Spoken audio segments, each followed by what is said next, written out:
This is part 2 of the anime, Bento. The story continues when Shaga excitedly presents the Half-Pricers Club with some free tickets to a water park she got from Matsuba. Sato immediately advocates for them to go when the thought of seeing the females in swimsuits comes to his mind. The captain of the club, Yoriji, gives the go-ahead for their visit. They later arrive at the park when Shaga realizes that they are one ticket short, so they make the lad pay his way in. As he complains about paying, Niketu joins them on Matsuba's request. On the way inside, Sato confronts him about the pervert nickname he has spread around the bento fight scene because of that one time he was forced to wear a girls' school uniform. The group are having a good time, but some wolves from the west side also arrive through invitation from Matsuba. Something big is about to go down. Meanwhile, Lady Bad Luck Asebi had some good luck for once and found the missing ticket that Shaga must have dropped, so she also arrives at the water park on top of a beverage supply truck. Back inside, Sato notices that the mood in the resort has changed drastically. He spots Agoage, Buzu, and Chapatsu along with the other wolves from their turf. This leads Yoriji to disclose that half-price labeling time happens there too. Matsuba explains that the bentos go on sale 1 hour before closing every Sunday. The food is brought out and the mascot proceeds to put the labels on the boxes, but there is a twist this time. They place them in a covered float, then release them in the pool, turning it to an aqua battle. As soon as the discount deity leaves, they all make a dash into the pool for the sweet deal. As the hungry contenders battle, Asebi drifts by and her bad luck starts to affect everyone, but after a struggle, both Sato and Yoriji gain their prize. However, his pants fall down as he celebrates in front of everyone, further cementing his pervert image. Later that evening, the group sit down to enjoy their bentos. The following day at the Half-Pricers Club, everyone beats Yoriji at a fighting video game, so she grabs the console and throws it outside the window. Sato naturally follows since that's his property and falls down 5 stories. Imagine if that was a PS5, she'll be following the console out of the window too. Meanwhile, the Kuo twins, who happen to be the president and vice president of Shaga's school student council, somehow access a part of the Gabriel Ratchet network, which is information on the West Side Wolves. Due to the severity of the fall, Sato is rushed to the hospital where he's fully bandaged. The twins get wind of the situation and go there disguised as nurses, they mistaking Sato for Yoriji as he's covered. They have been obsessed with her after seeing her fight, but after being asked to change his bandages, they realize that it's a boy and freak out, causing a huge scene at the hospital. The twins manage to escape unnoticed and make their way to the Super Kasumaya Mart, where Shaga sees them leaving with bentos. To her confusion, she notices a sea of knocked out wolves. The next morning at school, Asebi informs Shaga of her intention to make Sato a bento with her legendary bad luck. We all know this is not going to end well. Shaga hides from Shuraum when she sees her at their campus, wondering what is going on.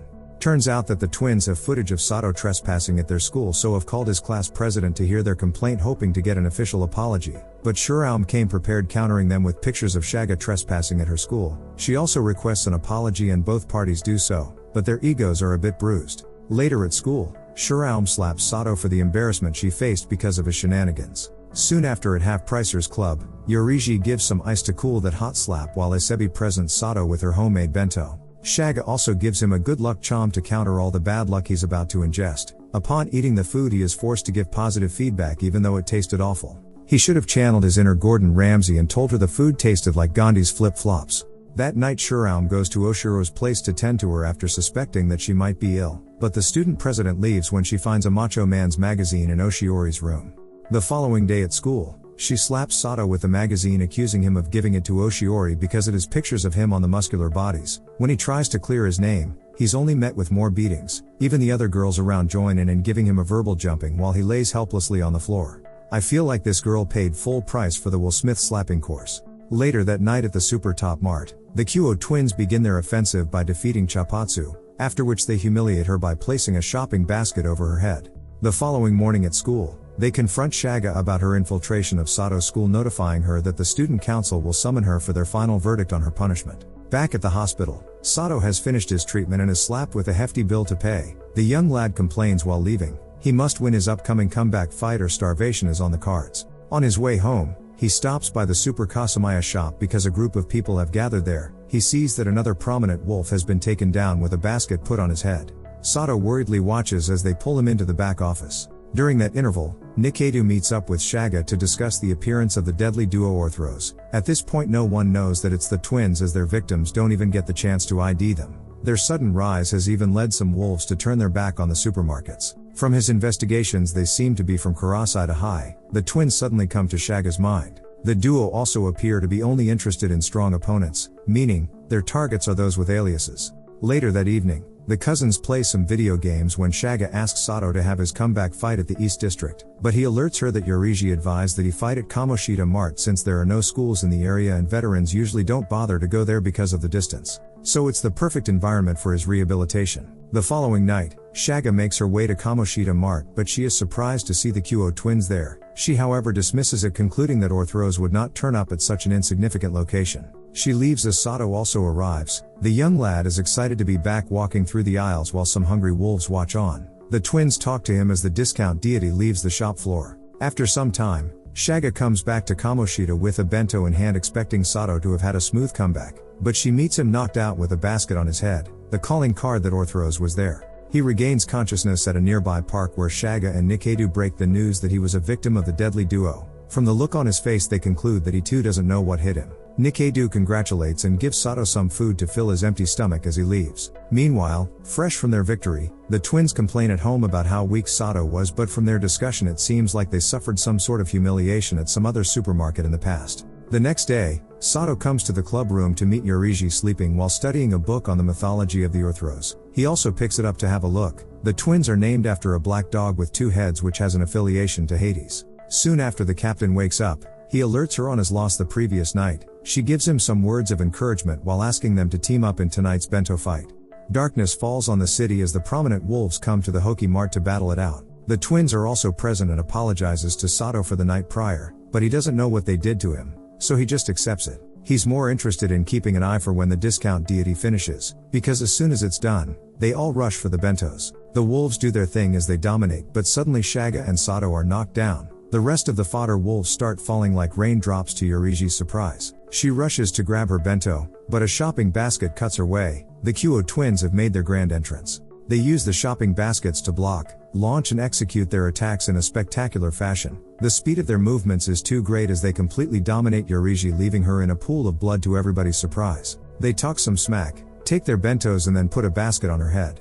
Why does this feel like the equivalent of a Halo teabag? The twins open up an invitation for anyone to challenge them before leaving. When day breaks, they are still hyped about the previous night's win. The sisters also reminisce on their younger days when they saw wolves fight for the first time, and ever since that day, they have wanted to do the same and be respectable wolves. Meanwhile at school, Sato worries about Yoriji, who has not shown up since her defeat, so he decides to go pay her a visit to see how she's doing. She explains that she had a slight cold and it has gotten worse after last night making her bedridden. They sit and discuss the previous evening's events. Sato starts to blame himself, but the captain takes the responsibility, claiming to not be strong enough. She promises to win next time. Midsummer Day of the Ox is soon approaching. On that day there are perfectly grilled eel bentos that go on half price at Super Audrey Mart. She intends to defeat the twins there, so she asks Sato to get an invitation to them. Later that night, Sato and Nikedu attempt to compete against Orthros but lose miserably, so Shaga teases them about it. She has been doing some investigation and found a lead at the Sonic store. It's a big chain in the nearby town of Yumhiro. The twins are the daughters of the company's president that manages the store. The girls were in Yumhiro until 3 years ago.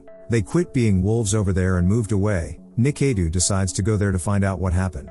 Sato pleads with Shaga to pass Yoriji's challenge to the twins, which she does. Upon arrival at Yumhiro, Nikedu manages to link up with an ex-wolf who tells him that Orthros was driven away by a wolf named the Club of Heracles 3 years ago on Midsummer Day of the Ox. He rushes back to town to relay the information, but during that time the Club of Heracles has already touched down to drive Orthros from their new hunting grounds. Midsummer Day of the Ox has finally arrived and now it's left with the closing hours. Yoriji is still sick, so Sato decides not to set their alarm for her to wake up. He leaves a note promising to bring the captain an eel bento to enjoy. While the wolves start to converge at Super Audrey Mart, the Club of Heracles pulls Sato to the side to introduce himself and explain his plan to him.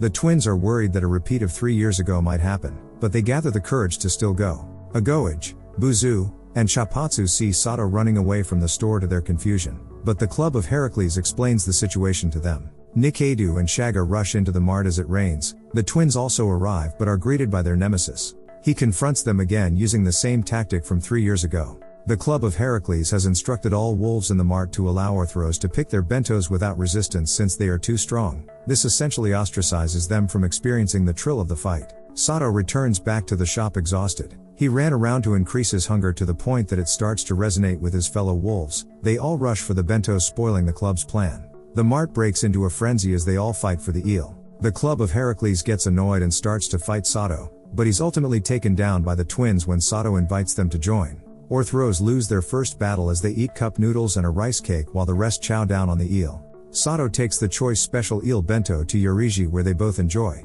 That marks the end of the anime. If you enjoyed the video, please leave a like and subscribe for more content like this.